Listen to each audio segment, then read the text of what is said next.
Salut à tous.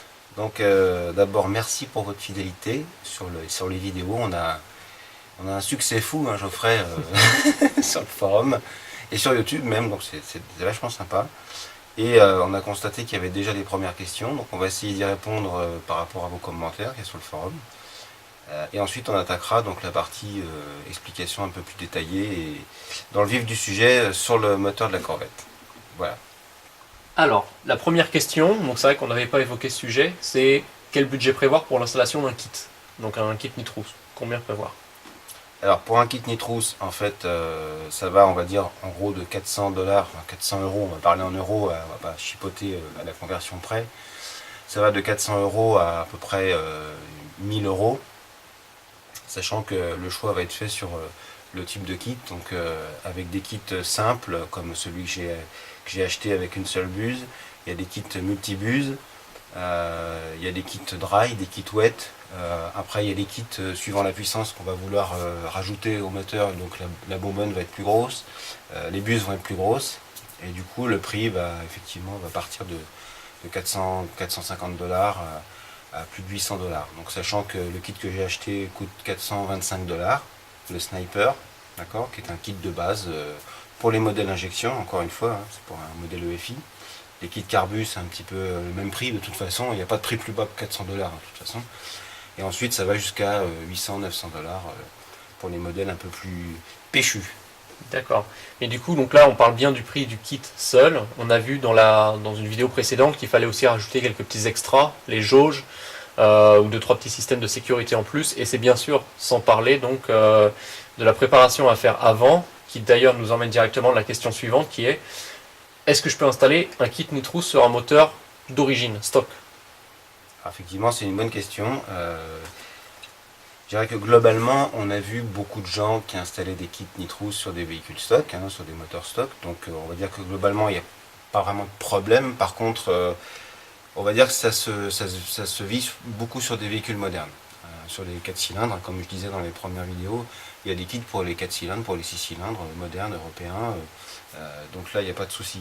Par contre, sur les V8, comme les V8 américains de nos belles anciennes, qu'on a envie des fois de faire un peu péter sur la piste, ils n'ont pas forcément 2 ans ou 3 ans de vie, ils en ont plutôt genre 25-30. Donc le moteur a forcément vécu. Et donc il y a effectivement pas mal de choses à vérifier avant d'installer un kit Nitrous pour être sûr de rien casser. En fait, la question principale, c'est ne rien casser quand on va faire son premier run ou même dans les runs suivants. D'accord.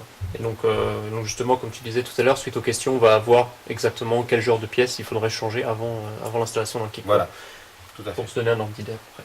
Donc question suivante, on parlait dans une vidéo précédente du moment, on va dire le meilleur moment pour shooter le gaz.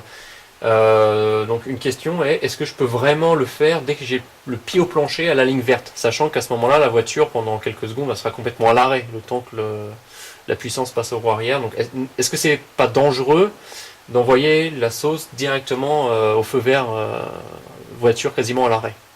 Alors, il faut savoir que dans les premiers kits Nitrous, de toute façon, le mode progressif, comme on a vu dans les vidéos, n'existait pas. Et donc les premiers kits Nitrous c'était du one shot, quoi. C'est-à-dire qu'on appuyait, boum, ça partait. Alors effectivement au feu vert, c'est toujours, on va pas dangereux bien entendu, parce que tout le monde l'a fait, mais c'est toujours important de bien maîtriser d'abord son véhicule, parce qu'il va partir d'un seul coup avec un shot de, admettons, 100 chevaux. Donc ce qui risque de se passer principalement, c'est que le véhicule parte en travers. Ça, on l'a déjà vu hein, sur des vidéos, sur des 400 mètres, où les véhicules avaient beaucoup trop de puissance au départ. Et puis, malheureusement, même si on relâche le pied, il y a quand même déjà une quantité très importante qui est partie dans l'admission. Et la voiture continue à accélérer alors qu'on a lâché le pied. Et c'est ce qui se passe souvent hein, quand il y a malheureusement on va pas dire des gros crashs, mais des gens qui se retournent, hein, ça peut arriver. Parce que la voiture part en travers. Et comme ce sont des slicks, les slicks en travers c'est comme de la colle, donc ça fait quoi d'un seul coup? Ça provoque le tonneau parce que de toute façon c'est pas fait pour aller sur le côté. Donc voilà, donc ça c'est un petit peu la problématique. Donc il faut bien maîtriser son véhicule, il faut être sûr de son train arrière, il faut être sûr de les éléments mécaniques, le pont, les arbres, etc. de manière à ce que, effectivement, quand on va envoyer la dose d'un seul coup au feu vert, pour les modèles non progressifs, hein, bien entendu, que toute la voiture puisse encaisser le surplus de puissance, et pas seulement la voiture, mais le moteur, la boîte, toute la transmission. Ouais, donc en plus du moment dans lequel il faut shooter, il faut donc effectivement prévoir aussi tout ce qui va derrière. Parce que c'est le moteur, d'accord, préparé à l'avance, mais il y a aussi effectivement, comme tu disais, le pont, la boîte qui doivent encaisser un maximum de puissance dès qu'on commence à shooter, quoi. Donc très important. Tout à fait. Donc on a encore une question liée au shoot, si on peut appeler ça le shoot. Combien de temps je peux envoyer le gaz, donc shooter mon gaz au maximum? C'est-à-dire, est-ce que c'est des petites pulsions de 1 ou 2 secondes, ou est-ce que je peux presser le gaz pendant, disons, 10 secondes jusqu'à la fin de mon run? Est-ce qu'il y a une durée maximale? Est-ce qu'il y a une durée minimale? Enfin, comment ça fonctionne à peu près à ce niveau-là? Alors, moi je ne le savais pas non plus, donc j'ai regardé attentivement, j'ai lu attentivement les documentations qui sont fournies par Olek, qui est le fournisseur de kit Nitrous aujourd'hui. Et en fait, il conseille fortement de ne pas dépasser 10 à 12 secondes sur un run lorsqu'on injecte du Nitrous. Donc on comprend bien que c'est fait pour du 400 mètres, c'est pas fait pour autre chose. Après, j'ai pas vu, après, il y en a peut-être qui ont des témoignages sur des modes de fonctionnement différents du Nitrous, mais en tout cas, même sur du mode progressif, le mode progressif, il est fait pour partir d'une légère puissance, on va dire, avec une courbe, pour aller à fond. Donc le mode progressif, de toute façon, on finit toujours aussi par avoir 100% du shot dans les admissions. Donc je dirais qu'il n'y a pas de... pour moi, il n'y a pas d'autres exemples. C'est ce qui est marqué dans la doc. Donc moi, je suis scrupuleusement ce qui est marqué et ce qui est conseillé dans la documentation. Donc voilà, c'est 12 secondes. D'accord. Et du coup, donc là, c'est une question qui vient suite à ça. Le mieux, du coup, c'est... est-ce qu'on peut faire, par exemple, un petit shoot de 2 secondes quand je passe ma première, un autre petit shoot de 2 secondes quand je passe ma deuxième, ou est-ce que ça sert à rien? Il faut le garder un peu plus longtemps enclenché. Il n'y a pas vraiment d'intérêt, en fait, à faire du micro-shoot. À faire des petits shoots. Pourquoi? Parce que, bon, d'abord, c'est pas évident à maîtriser. Puisqu'il faut, en fait, surtout, bon, sur des bottes automatiques, je dirais qu'on n'est pas trop embêté parce que la botte automatique, comme son nom l'indique, elle fait tout toute seule. Par contre, imagine quelqu'un qui est en boîte mécanique, le temps qu'il lâche l'accélérateur, qu'il embraye, qu'il passe la vitesse, et en plus il a assez de facilité pour appuyer sur le shoot pendant 2 secondes, à chaque fois, franchement, c'est pas gérable. Donc non, en général, soit on laisse un module le gérer automatiquement, et dans ce cas-là, il n'y a aucun souci. Soit effectivement, on fait comme on a vu dans les séries à la télévision, on met un bouton pour envoyer le shot directement, et puis on envoie, quoi. Il n'y a pas de règle, voilà. Il n'y a que le mode progressif qui sait le faire.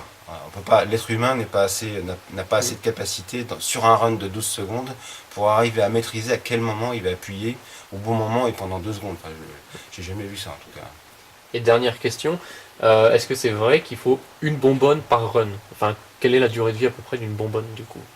La durée de vie, elle est forcément directement liée à l'utilisation. Au diamètre des bus qui sont utilisés pour le shot, hein, puisqu'on peut partir d'un 75 chevaux supplémentaire à 150, voire 200, voire 300.